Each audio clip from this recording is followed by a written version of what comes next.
The legislation does face an uncertain future in the Senate, where Republicans' two-vote margin makes any controversial provision in the legislation a potential bill killer. The president just tweeted about this morning, writing, quote, "Republican senators will not let the American people down.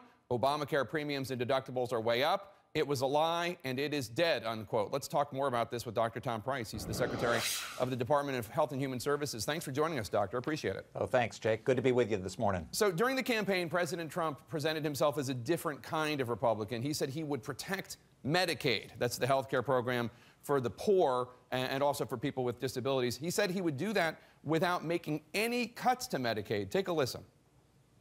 I'm not going to cut Social Security like every other Republican, and I'm not going to cut Medicare or Medicaid.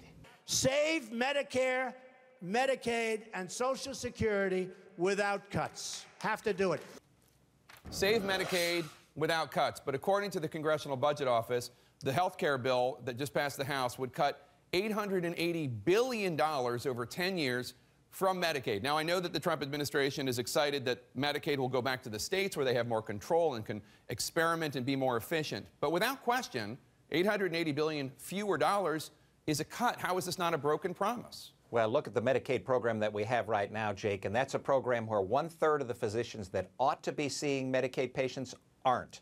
And that's because there's a fundamental flaw within the program itself. So what we're trying to do is to, and we ask you and the American people, to imagine a Medicaid system that actually works better for patients. Medicaid is a system that deals with the disabled, the elderly, healthy moms, and kids. And yet the federal government up to this point has said to the states, you've got to treat every single one of those individuals exactly the same. That doesn't make any sense to anybody. So what we're fashioning is a system that would allow the states to tailor their Medicaid program to those specific individuals, thereby saving money, yes, but also making it so that they have a higher level of care, higher quality of care than they currently do. That sounds like it makes a lot of sense. Well, I know a little bit about this because my dad is a pediatrician in South Philadelphia, and he takes Medicaid dollars. And one of the reasons why so many of his colleagues do not is because the Medicaid reimbursement level for doctors is so little, as opposed to, for instance, the reimbursement level for Medicare, which is for seniors.